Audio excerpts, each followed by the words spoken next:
This is Python's Paradise.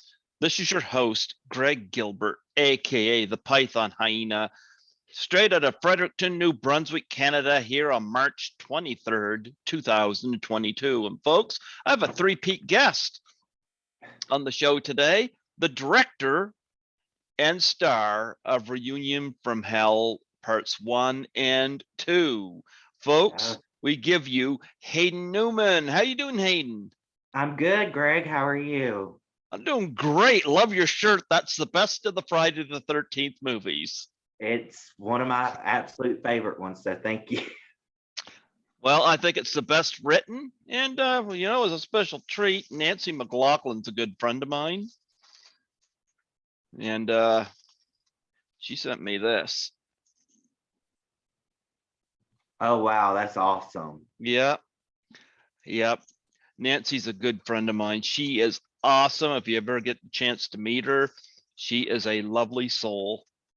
Love Nancy.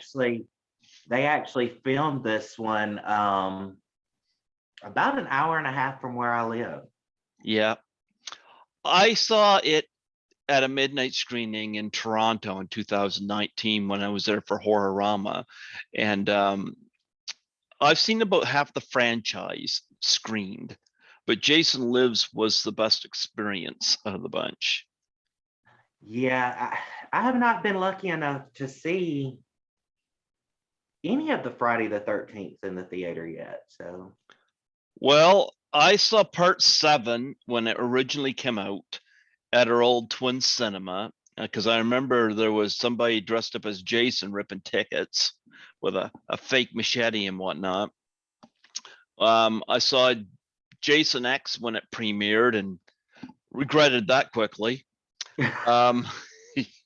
I saw Freddy versus Jason when that came out, and I saw the reboot when that came out. I saw part 1 at a midnight screening, and I saw Jason Lives a midnight screening in Toronto. And Jason Lives, I think, had the best audience response in terms of people getting involved with the film. So it's just a really fun film. Like you said, it's well written. I mean, it doesn't take itself too seriously. It's just a fun movie. Well, I remember the night I saw it, I posted something about it on Facebook, and then the following night I was going to a Christmas party in Toronto, and Nancy McLaughlin phoned me, and I said, I was watching you last night. She goes, I know. That's so awesome. Yeah, it's weird. It's weird now when you get phone calls from people that you've watched growing up or text message. It's weird. It's still a feeling that's odd. Well, I've gotten friendships out of a few, like Lisa Langlois from class of 1984 and Nancy McLaughlin are two of the more notable ones that I've formed friendships with. Apache Ramos from the Warriors. I mean, I normally text him if I contact him because that's usually how he responds. Yeah. Yep. But no, there's probably some others I'm not thinking of right off the top of my head, but yeah, Jason Lives to me was the best one. The final chapter I think was the scariest one, thanks largely to Ted White. Oh yeah, Jason in that movie is the scene where he busts through the door when he's going after Corey Feldman and Kimberly Beck, throws the hammer. That creeped me out for years, just that scene right there. Yeah. Well, I got a Ted White signed hockey mask here. So I've had him on here a couple times. Yeah. So he was my favorite Jason out of the bunch. Yeah, I would have to say Ted's definitely, I would agree. He's, a lot of people will say Kane, but Ted was the scariest to me. Yeah. Oh, I think so, yes. But look what I have. Ah, yes. And I want the second one on Blu-ray. I unfortunately wasn't able to, financially speaking, able to get involved with the second one, which I know you understand. I'm hoping to fix that problem with this new job, but I have this, and I know you've heard from me and from Scotty McCoy that I'm going to be honest. When I pop this in, I have very low expectations because a lot of these films that are made on Indiegogo, Never Hike Alone was one that did well, you know, but a lot of times it's hit and miss. You don't know what you're getting. I popped this one in. The opening scene grabbed me. I thought it was so effective with the fella um, who ends up being stalked there at the beginning of the film. Yeah. So well done. You had me right there. I was like, okay. Well, let's see how well Hayden does in this film. Because I'll be frank, I was one of the people that was kind of against you starring in this. Because I was like, yeah, like, what is Hayden gonna be like as a lead in this?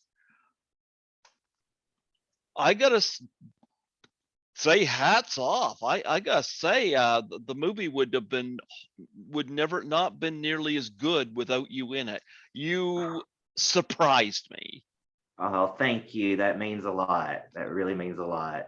Yep, you surprised me. I was like, you know what? I'm actually looking forward to seeing what you do in the second one. And to surprise me like that is not an easy thing to do. So, Well, I'm glad to hear that. That really means a lot. It really does. yep. But I watched this and I thoroughly enjoyed it. And I loved your pissed off, don't give a shit attitude yeah, throughout it. I think that worked well. Yeah. Well, when you meet Riley in the first film, as you know, he's been through a lot and he doesn't give a shit. He's not really even living. He's just going from day to day. Mm-hmm. And then is thrown into this situation where I like to say Riley has moments in the first film where he changes his outlook. And the final moment is right before the third act starts Mm-hmm. of the film. But like you said, yeah, when we first meet Riley in that first film, he does not give a shit about anything but his vodka and his pills. So Yeah. And of course, the second one is set around Christmas. What's the story that Kathy Podewell is not back? well, Kathy wanted to come back.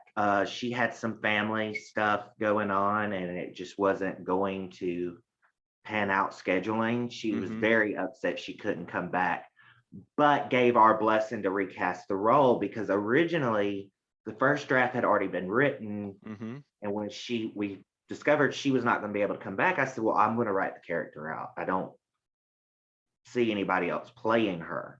Mm-hmm. Kathy said, no, you're not going to rewrite your script. You got a brilliant script for a sequel. She said, you have my blessing to recast the role. So then I sat down and I was like, who is talented enough and favors Kathy enough that it's a believable recast? Mm-hmm. And that's where Lisa Wilcox stepped in. My first Skype interview was Lisa Wilcox. If you look at a picture of Lisa and Kathy right next to each other, it looks like they could be sisters. Mm-hmm. They favor so much. And the character has obviously changed so much between the first film and the second film. So Lisa took the character, and I mean, she watched the first film, Mm-hmm. but she took the character and made it her own. And she did a brilliant job with it. Mm-hmm. Brilliant job. She wasn't trying to play off what Kathy did with the first film. You know, I got to bring this up because I know there was some controversy with the first film when you were trying to make it, and stuff I won't go into in detail, And I've told people this. I said, I watched this film. I like what I saw. I know there's Mhm. been some movies made on Indiegogo that had the same problems, didn't Yeah. pan out. This is confidently made. So what I've told people, I said, look, I don't know what you think of Haley or Hayden, sorry, It's Hayden. okay. I don't know what you think of Hayden, but let's look at Reunion from Hell. It's a first time film. Let's see how Reunion from Hell 2 turns out. Then form an opinion, you know? And right now it kind of looks like I've interviewed Lydia Manson, and she spoke very highly of her time in the film. I love Lydia. She did an amazing job. The part she plays in this one and two. Originally, she was hired to play a smaller role, and the girl who was originally hired to play that role dropped out for personal reasons. And I went to Lydia and I was like, "Would you want to come into this role?" And she was like, yeah." Oh, it's a bigger role, yeah. But Lydia did a phenomenal job stepping in. Her character is basically Riley's new best friend. Um, Okay, now and I'm really interested. she is, well, first of all, two picks up 2 years after the events of one. Mm-hmm. Riley's a much different character in two. Um, Obviously you go through what you went through in the events of one. The surviving characters are different. Mm-hmm. But I think Riley got some of his resolution at the end of one. um so yeah, so Lydia plays Riley's new best friend. Her name is Elena, and she did a phenomenal job. um and then I cannot speak highly enough about her. When she wasn't filming, I mean, indie films, we're stuck on a mountain for 2 weeks in a cabin on top of a mountain, literally on top of a mountain. And she stepped in and she helped cook meals and all that kind of stuff. She just, was a team player and she was amazing. So when I can't rely on my cat to get my supper ready, I just call Lydia. Yeah. And she's a wonderful cook, wonderful cook. So what made you want to set this one at Christmas? Well, I've always had a love for Christmas horror. There's not Mm-hmm. many of them.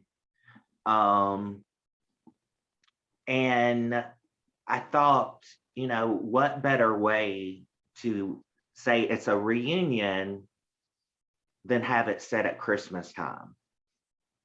That where when you first meet Riley at the beginning of two, there is a reporter Mm-hmm. played by Mark Patton, Mm-hmm. and he does a phenomenal job in Mm-hmm. this role.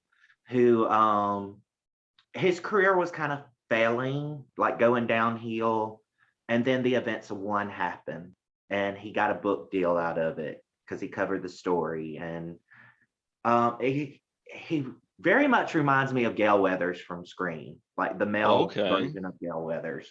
Does he get punched in the face by Nev Campbell? He gets punched in the face a couple of times. He he he's very much, his character is very much, he won't stop. He wants to keep the story going. He wants to get the next scoop, because covering the story revitalized his career. So we go up to the family-owned cabin to spend Christmas with my mom, Riley's mom, and there's some surprises there when Riley gets there that he did not see coming that I don't want to give away. Um, and lo and behold, what I really like about this one is there's deaths going on all around us, but we don't realize it until it's time for us to fight. We don't have time to, in this one, we don't have time to, take it in or anything. When we figure out what's going on, it's time to fight to the death, basically. So let's go back for a minute. You say Christmas horror. What's some of your favorite Christmas horror films? For me, Black Christmas, the original, Yes. is my favorite. Black Christmas, yes. And there's a lot of nods to Black Christmas in this film. A lot of the creepy POV shots of us being watched and not know it. There's a lot of nods to Black Christmas in the way this film was shot. Black Christmas is definitely my all-time favorite Christmas horror film. And how about Silent Night, Deadly Night? I like Silent Night, Deadly Night. But I haven't seen the one that Adam Marcus made. Oh, you gotta see it. I've got. Oh, it's great. But there's not many out there.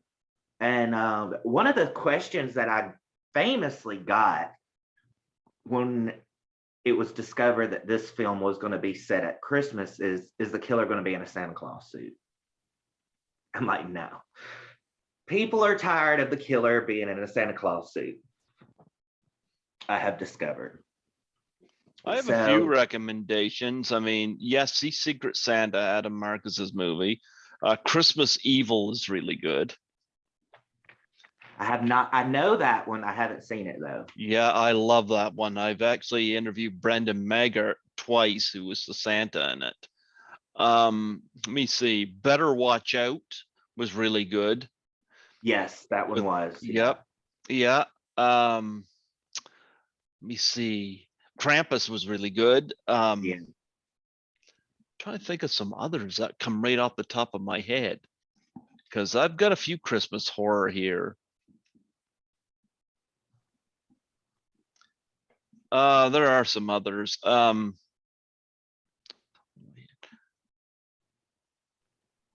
don't know. I mentioned a few good ones. Of course, Silent Night, Deadly Night 2. Are you gonna have a garbage day reference?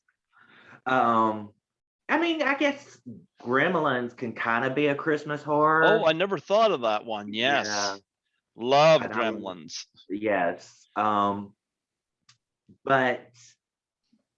I just wanted to do something different. And I thought the best way to do it, to bring these characters back naturally, would be to set it at Christmas time. So that's how that come about. So did you up the body count with this one as Scream would have it go? Yes. The body count is much higher. This killer is very sadistic. The kills are much more violent. There's one particular kill, and we went back, and none of us could ever remember this type of kill being done in a Christmas horror film. So we may be the first ones to have ever done it with this kill. And it's disturbing, very, very disturbing. I mean, we were behind the camera as we were filming that scene, watching it. And there's pictures of us literally cringing, watching it being filmed. It's a very disturbing death. So was your inspiration for that Harold and Kumar's Christmas? No, Sam, my co-director and cinematographer, actually came up with the idea for that death.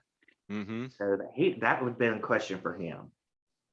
And then when he told me, I was like, I absolutely love it, and people are not going to see it coming. Like it's no, I don't think anybody's seen something like it before.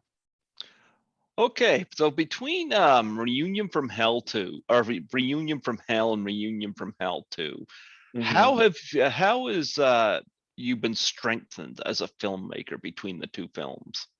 Well, the first one was a battle to get made. You know Mm-hmm. that. Yeah. So the second one, in between the two films, I learned a lot. Mm-hmm. Um, I learned, what to do, what not to do. And it just going through that first film, they say what doesn't kill you makes you stronger. Mm-hmm. I feel really just made me stronger in many aspects. And I knew that going into two, we had to bring it. And it's kind of funny. Everybody that had been involved with one and read the script for two, that first draft was like, I don't know how you've done it, but this is a better movie than one. Okay. Um, the best way I've heard it put is one was the setup, Mm-hmm. two is the payoff. Um, one was the setup.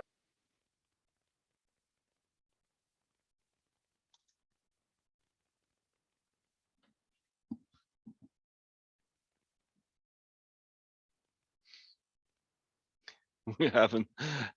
Hayden is on it. There you go.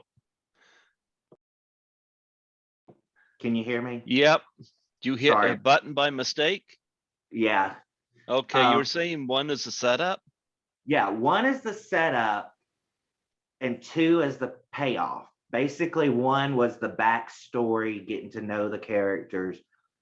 Two, there is a little bit of a backstory for the newer characters, but not as much. Um, so two is where one was that, the setup and the all of that. Two is just batshit crazy. Okay. Well, you got a lot of Nightmare on Elm Street alumni in this. Lisa Wilcox, Danny Hassel, Mark Patton. Mm-hmm. Yeah. What made you think of casting alumni from A Nightmare on Elm Street? Well, I told you how Lisa got involved. Uh-huh. And I spoke to several different actors for the role that Mark ended up playing. Um, Several different legendary actors or different franchise actors. I spoke with Tom Matthews, Kevin Spiritus, Jonathan Tiersten. All were interested, but scheduling it just wasn't going to work out. Would love to have seen Tom. I love Tom Matthews. Tom loved the script. He did, and it Mm-hmm. just scheduling wise, it wasn't going to work out. And I've always loved Mark, and I don't know if you've seen the documentary he did, Scream Queen, about his story, about what he went through. I have a lot of respect for Mark. Mm-hmm. And me and Lisa were on the phone one night, and she said, well, what do you think about Mark? Working with Mark? And I was like, I would love to work with Mark. And I emailed Mark. She said, you have permission to give him my name, that I'm in the movie. And emailed Mark. And before Mark even read the script, he watched the first film. Before he even read the script, he came back and said yes. That's Okay. how much he liked the first film. The way Danny came involved was I had done a convention last September in Norfolk, Virginia called Tidewater Horror Convention. Mm-hmm. And Danny was also a guest there. And Danny was my neighbor the whole weekend. So we really hit it off. And Okay.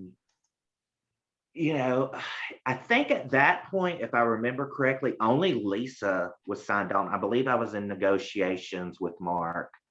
And me and Danny were talking one night, and I said, well, would you ever consider working with me? Mm-hmm. And he said, I thought you would never ask. So his character, I actually created specifically for him. Because originally that character was not in the script. So that's how Danny got involved. So therefore we have the 3 Nightmare alumni together. Well, how did you how were you able to because we know that the original film was made very confidently but had a struggle getting done. How were you able to counter that moving on to the second film? Um, I knew that people had seen the first film or had seen the trailer and knew that it had gotten made. And I think that impressed a lot of people because they didn't think it would be. I was impressed. So I think that showed them that I am serious about what I do, and I am very much, if I say I'm going to do something, I may have some struggles, but it's going to be done. You know what? It gets better. Like I did my second day on my new job today, and it was I certainly took things in easier than the first day. I moved a lot quicker, and tomorrow again will be quicker still, I say with each film you make, you get better. Oh yeah, and with 2, I mean, it was such a well-oiled machine. I mean, we were ahead of schedule. Everything went smoothly. I mean, there was a few bumps here and there, but it was nothing major. Mm-hmm. Um, and I also attribute that to I have a great team. Mm-hmm. And we work very well together. And I was lucky enough to have gotten them for one. And of course, now we're together for however many movies we do them together now. So Is there going to be a reunion from Hell 3? You know this question was coming. that has been asked a lot, and that was all some of the Nightmare actors also asked that. I will say this. Yes. I feel I feel everything is wrapped up beautifully at the end of 2, but I would not count out a 3. But if there is a 3, it will be on down the road. I've been in these characters' heads for 2.5 years now. I need a break. Okay. It's nice to know that the Elm Street alumni are kind of like, gee, I wonder if there's a chance for Yeah, that's got to boost your confidence. it does. It does. And it's weird to say, and it does boost my confidence that in a year and a half, I did a film with Kathy Podwell and then Lisa Wilcox, Danny Hassel, and Mark Patton. You didn't have Mark Patton dance around his underwear cleaning his room, huh? No, but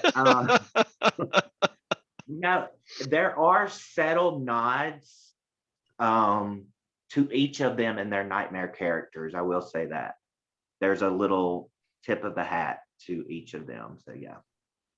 Well, I've had Lisa Wilcox on back in 2016, and I've had Lydia Manson and just had her on the end of last year. So she was a delight. She was a delight. So there's been some good promotion for this film. I noticed you are on as a producer for the Hag Witch, and of course, Mhm. I have interviewed Eileen Dietz. I love her. Yeah, Yes.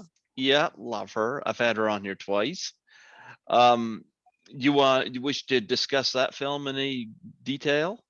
Well, I can tell you first of all, that film in particular is my co-director's film, Sam Hodge. That's his Okay, film. Sam That's Hodge, his yeah. baby.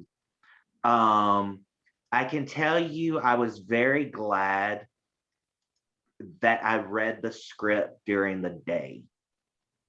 It's much more of a I don't want to say demonic force type horror film, but it goes into those elements. It's very different from the Reunion franchise or series.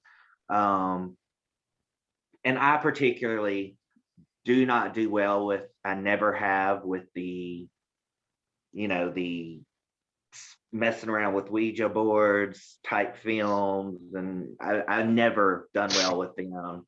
So when I read the script, it's very scary script, very different script. And I could not think of, I would like to say that film, reading the script, is like a mix of The Exorcist and Rosemary's Baby. Oh, love both. It's very psychological, very, very creepy script. That I'm very excited to see that film come to fruition. Okay. So, what would you say was your most challenging task in making Reunion from Hell 2? Being stuck in a cabin. No, the most challenging was, I would say, that's a good question. The most challenging was making sure that everything was, the ante was up. It was anteed up from one. That was very important to me. If you're going to do a sequel, do it. You got to top one, So that was probably the most challenging, is making sure that the deaths were more violent, the body count was bigger, all of that. So, any funny stories on set, especially with the Elm Street actors? All three of them are so fun. They're amazing. Danny he's very laid back, just hilarious. Lisa is amazing. Mark, you never know what's going to come out of Mark's mouth. One of the funniest things that happened was we were shooting a scene, and it's a scene where my character is walking downstairs and Lisa's character is walking in from the kitchen into the living room area. So we call action, and I start walking down the stairs, and she comes walking in from the kitchen, and she's holding a bottle of tequila. And she's like, "Do you want a drink?" And I'm like, "What? This wasn't in the script. What are you doing?" She was just playing a joke, but that was hilarious.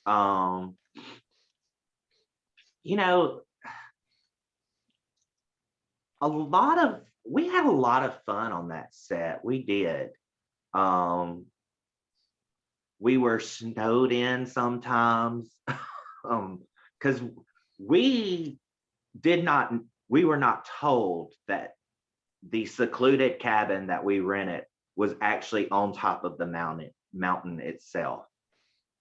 So it was a drive to get up there.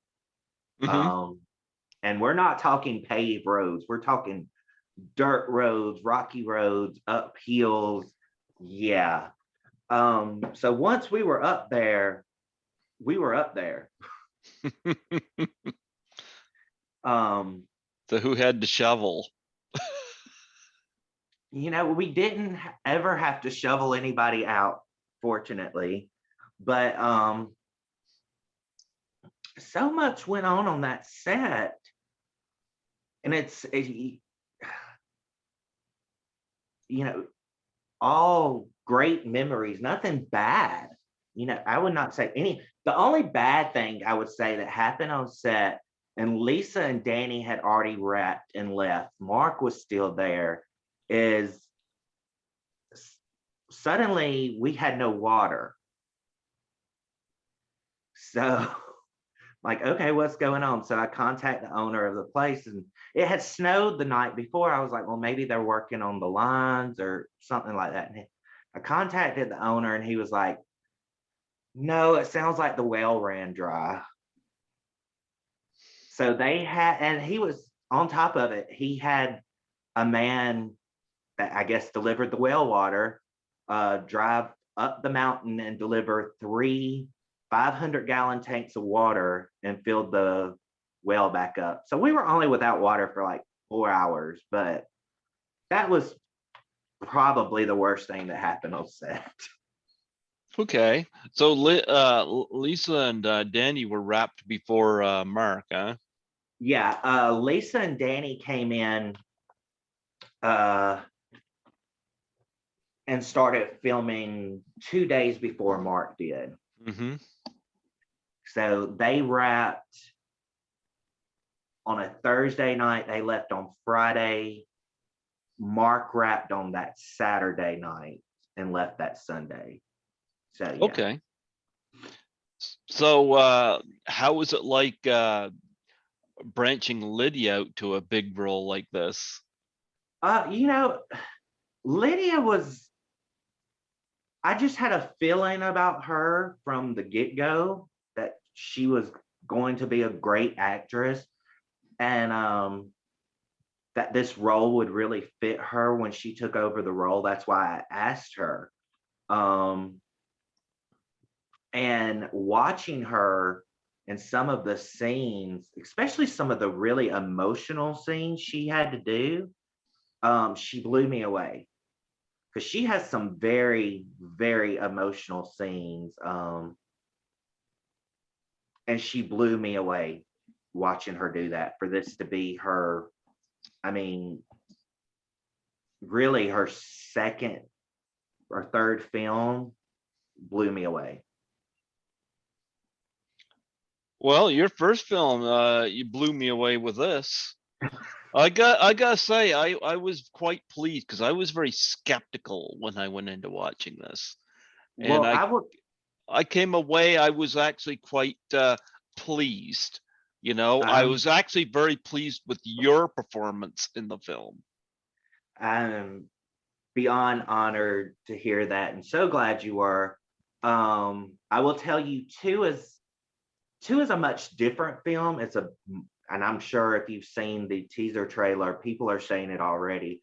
It's a much darker film. It's a much more violent film. The killer in two is very, very sadistic. And he doesn't play around. Question: how many times do you guys break into singing Christmas carols? There was a couple of times we had a lot of fun with that too. Like when we were setting, when we were decorating the house for Christmas. Yeah, some Christmas carols were saying, and yeah, Did the Elm Street people sing Christmas carols? yeah. When we were decorating the house at that point, only Danny and Lisa were there. It was before Mark came in. Mm-hmm. But yeah, they were in on it too. I mean, we had a lot of fun on that set. A lot. A lot of fun. So can we expect a musical number to break out in the middle of this movie? No, no. No, that's not gonna happen. But yeah. So I'm what? sorry, I take that back. It's not a musical number, but there's a scene Yeah. where Lydia's character and my character and another character are walking in, because first of all, the finale of the film takes place on Christmas Eve. Mm-hmm. So we're walking in from like the back of, we've been in the kitchen getting something, and we're walking in, and Lydia is in front of us as we're walking into the living room as she's singing Jingle Bells. So, I mean, I guess you can say that's kind of a musical number. Oh, Yeah. I want to see her do a full blown musical, and I want to see dancers jumping out of nowhere. No, I don't think that can happen in this film. So, what is next for you? Well, right now we're in, heavy post-production for 2. Um, I have some ideas, of course, there's a Hag Witch coming up. Hmm.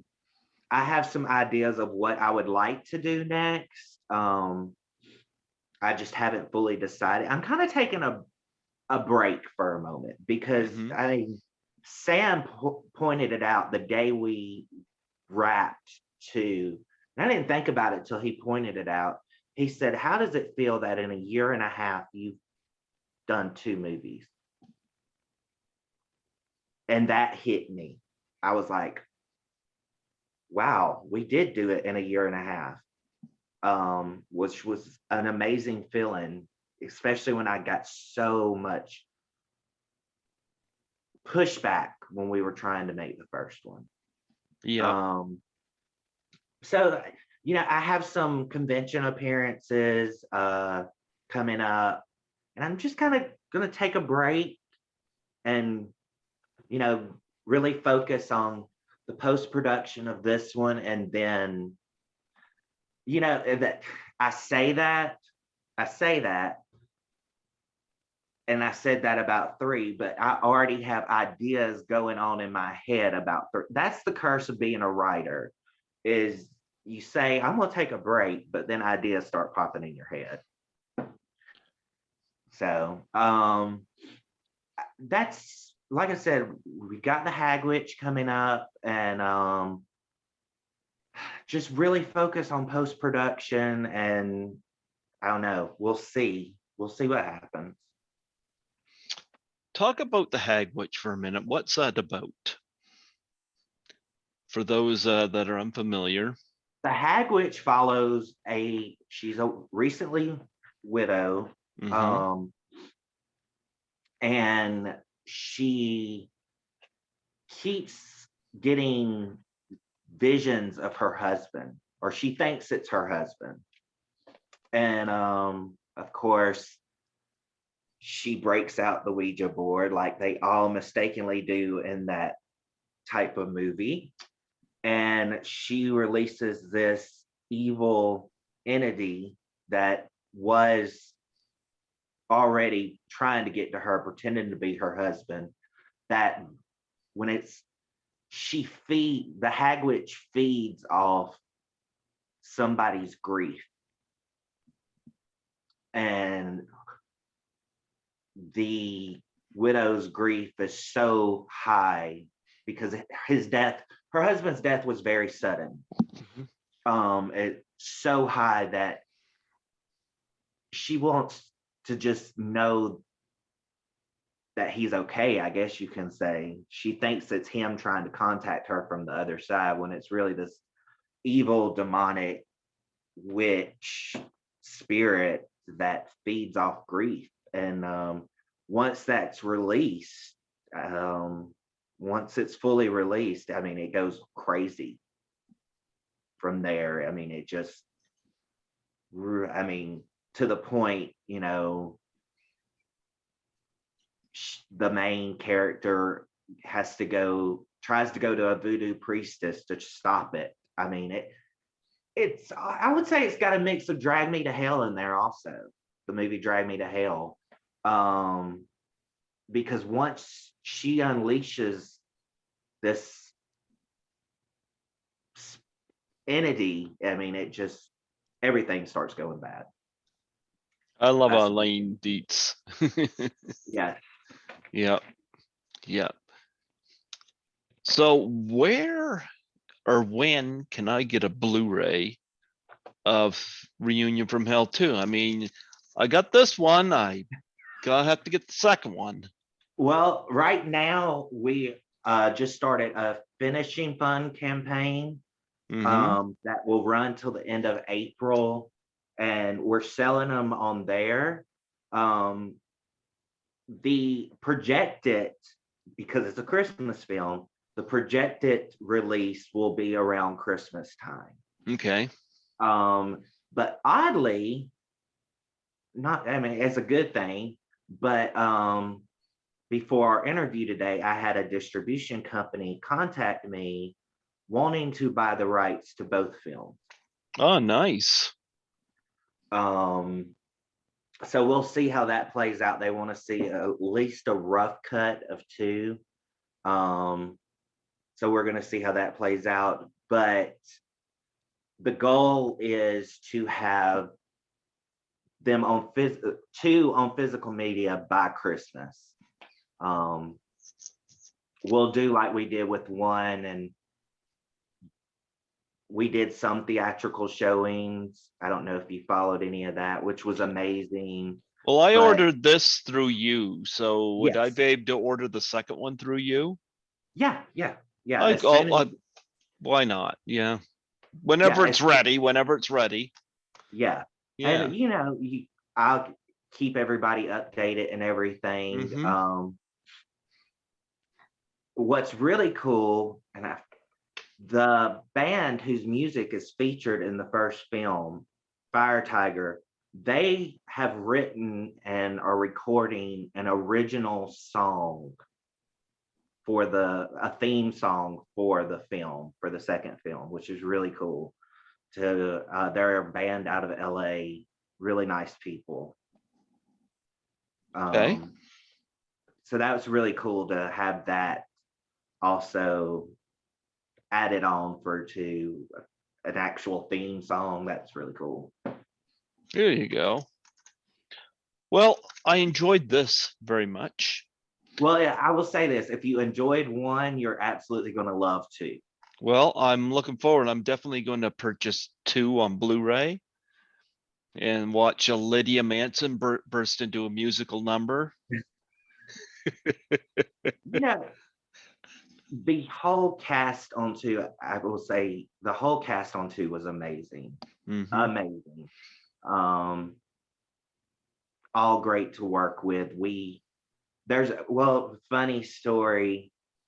It would be a great behind the scenes, and we've got it on video, but we were shooting a scene where Steve Holesky's character is like searching the basement for something, and the killer pops up behind him. But we were shooting the scene, and what he was like going through, some of it fell in the floor. And the actor in the killer costume grabbed it and was like, "Hey, you dropped this." Just one of those funny moments that happen behind the scenes. But the cast on this one, and that's not saying anything bad about the cast on 1. We all were great, got along great too. But the cast on this one was a much different feeling than the cast on 1. Mm-hmm. I guess you can say.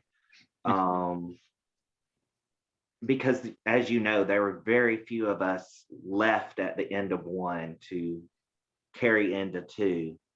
So I'm very happy with the cast in 2. I think they all did a phenomenal job with their characters. Absolutely. Well, we look forward to seeing what you do next.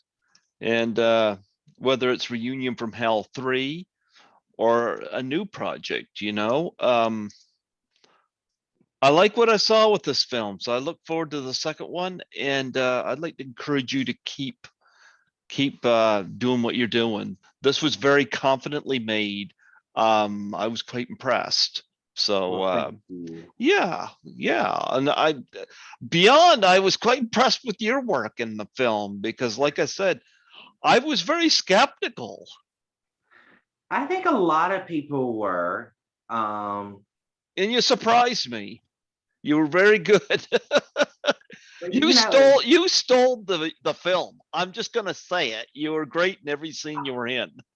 Well, that means the world to me. I don't think anybody else could have played Riley. Um, I really don't. Because I just didn't see anybody else playing that part. Mm-hmm. And I know a lot of people were skeptical. I can't say, you know what I'm saying. Mm-hmm. But a lot of reviews have pointed out, not just you, actual reviews have pointed out my performance in the film, which, as an actor, you look at the film and you're sitting in the theater and you're watching it and you're like, oh, I could have done that better, or yeah, that was a little bit too much.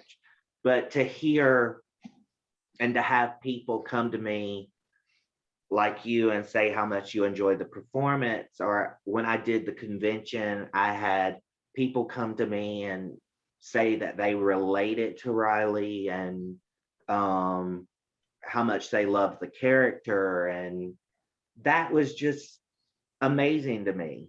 And then Lisa, I think Lisa said it best. She told me, she said, I don't think you realize you created a character much like Alice from Nightmare 4 that is going to resonate with people, and people are going to fall in love with this character, and you will forever be tied to this character That now. makes sense. Yeah. So to hear Lisa say that, I was like, I didn't think about it that way.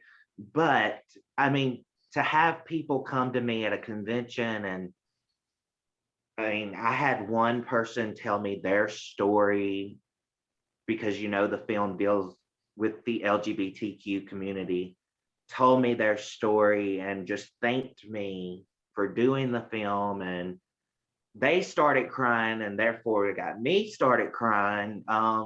That's been a really beautiful experience to see it be accepted so well. One of the reviews that blew me away, they said in the review, Hollywood should take notes from this film about how to accurately portray the LGBTQ community. Okay. And that blew me away right there. I knew at that point I had set out to not only make a good suspense thriller horror film, but to represent a community the right way. There you go.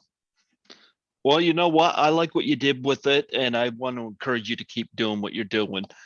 Um, this is your third time on here, and I look forward to having you on again.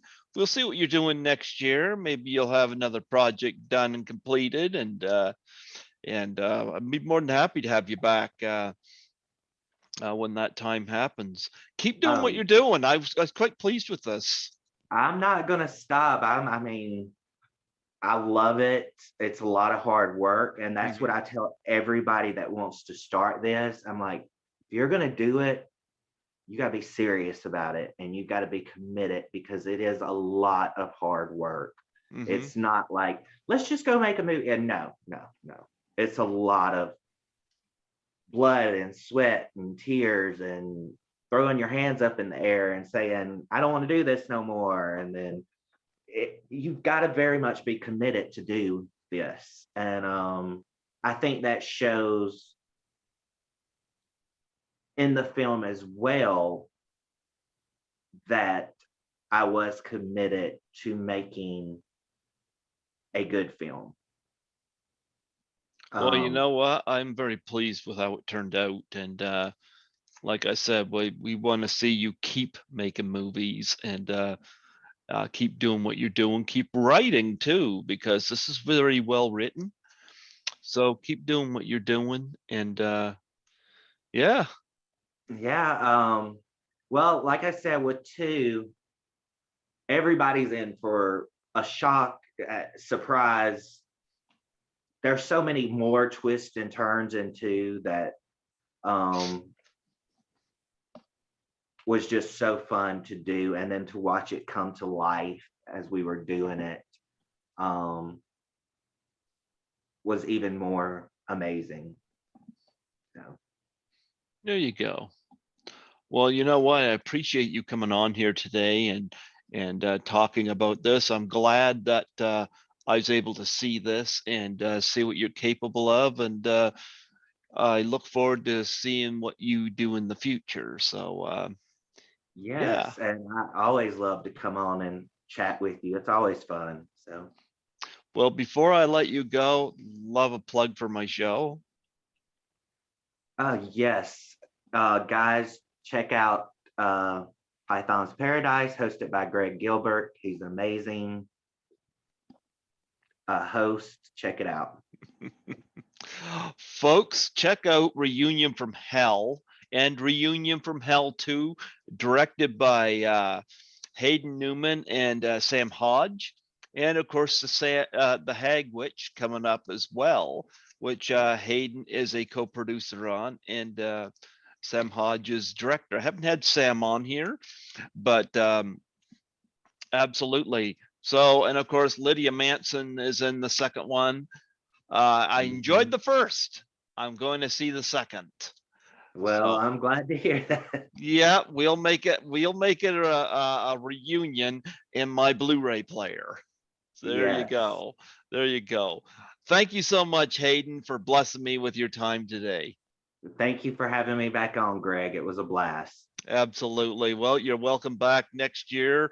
I'll put you on the roster for then, and we'll see what you're cooking up then. Sounds great. Until then, take care. You too. Bye bye. Bye.